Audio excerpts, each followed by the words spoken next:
رباه عفوك إني للنور مدت يداي نزع. السلام علیکم ویورز، چینل پر اگر نیو ہے تو پلیز سبسکرائب ضرور کیجیے گا اور ہماری حوصلہ افزائی کے لیے ویڈیو کو لائک اور شیئر بھی ضرور کیجیے گا۔ جزاک اللہ۔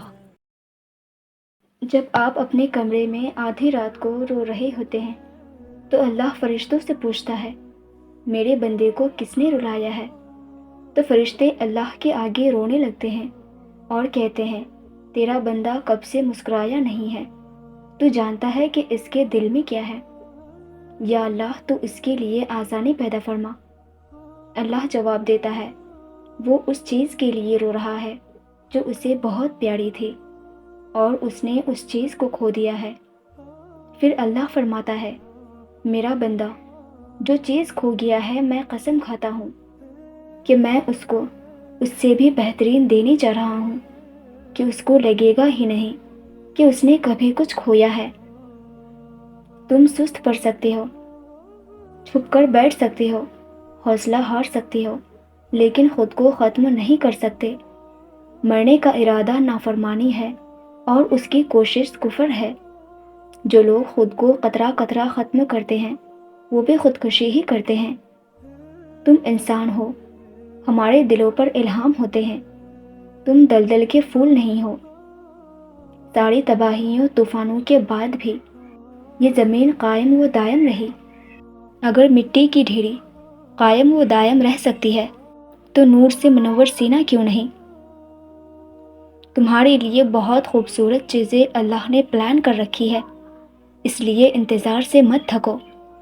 اس انتظار کے بعد اللہ کے لامحدود خزانوں میں سے تم کو بڑے بڑے انعامات دیے جائیں گے۔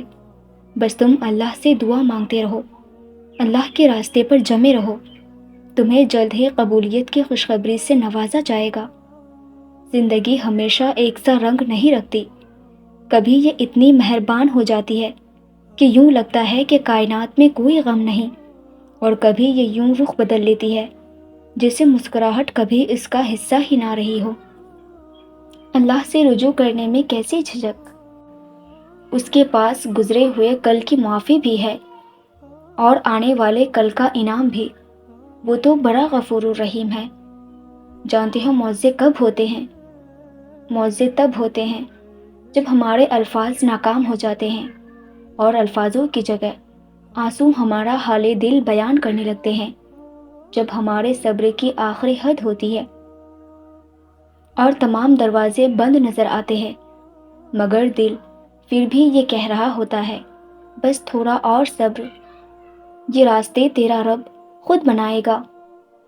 یہ دروازے جو تجھے بند نظر آتے ہیں، ایک دن ایک نہیں بلکہ 100 دروازے کھول دیا جائے گا۔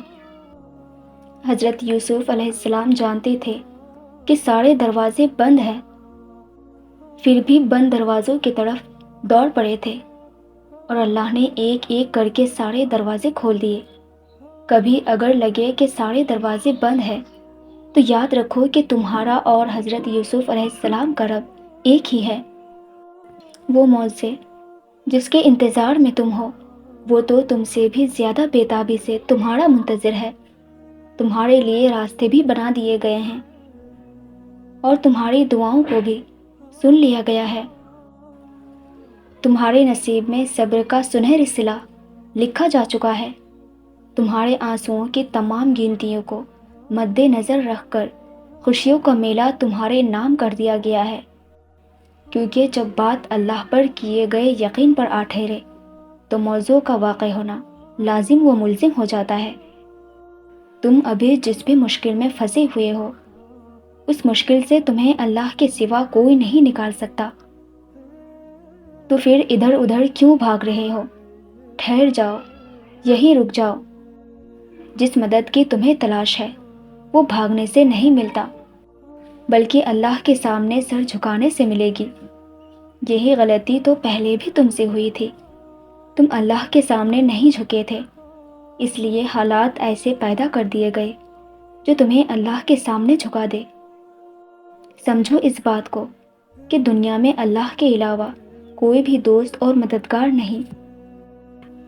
اللہ نے مشکل سے مشکل حالات میں صبر کرنے کا کہا، اللہ نے درد سے بھری گھڑیوں میں صبر کرنے کا کہا، اور تم سوچ رہے ہو کہ صبر ہی کیوں اپنے بھڑکتے جذبات کو چپ لگاؤں؟ جانتے ہو، تاکہ تمہیں یہ پتہ چل سکے کہ اتنے بدترین حالات میں بھی تمہیں اللہ نے کیسے تھامے ہوئے ہیں، تاکہ وہ تمہیں واضح طور پر تمہیں اپنے ساتھ نظر آئے، تمہیں اتنی شدت سے وہ محسوس ہو، اس کی مدد محسوس ہو، اس کا ساتھ محسوس ہو کہ تم اپنی تکلیف بھول بیٹھو۔ صبر نہیں کرو گے تو تکلیف میں کھڑے رہ جاؤ گے، تمہیں اللہ کا ساتھ کیسے دکھے گا؟ پھر اللہ کی مدد کیسے ڈھونڈ پاؤ گے؟ پھر شیطان کا کام جذبات کو ہی ابھارنا ہے، اور پھر اس آگ میں تمہیں جلتا چھوڑ جانا، اور صبر کر کے اسی آگ میں گرنے سے ہی تو بچانا ہے خود کو۔ پتہ ہے قرآن پاک میں اللہ تعالیٰ نے فرما دیا کہ ہمارے دلوں کی شفا کیا ہے۔ ذرا تصور کرو وہ لمحات جب لوگوں کے غلط لہجے تمہارے دل کو غمگین کر جاتا ہے، لوگوں کی جلی کٹی باتیں تمہارا اندر کو ختم کر دیتی ہے، لوگوں کا غلط رویہ کیسے تمہیں رلا دیتا ہے۔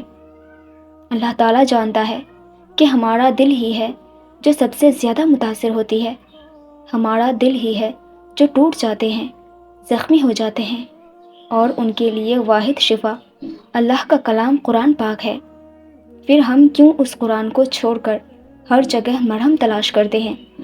قرآن کہتا ہے، اے لوگو، آ گئی ہے تمہارے پاس نصیحت تمہارے رب کی طرف سے، اور تمہارے سینوں کے امراض کی شفا، اور اہل ایمان کے لیے ہدایت اور بہت بڑی رحمت۔ کبھی کبھی کوئی وجہ نہیں ہوتی، پھر بھی دل اداس ہونے لگتا ہے، یہ وجود خالی خالی سا لگنے لگتا ہے، جیسے کسی چیز کی کمی ہو، جیسے کوئی چیز ہم سے بہت دور چلی گئی ہو، اور ایسا تب محسوس ہوتا ہے جب ہم میں اور اللہ میں فاصلہ بڑھ جاتا ہے۔ انسان کی جدائی تو برداشت ہو جاتی ہے، مگر اللہ کی جدائی برداشت نہیں ہوتی۔ ہم خود ہی اس میں اور ہم میں اتنا فاصلہ بڑھا لیتے ہیں کہ اس کی آواز سنائی ہی نہیں دیتی، اور جب ہم کھو جاتے ہیں تو ارد گرد اللہ کو ڈھونڈنے لگتے ہیں۔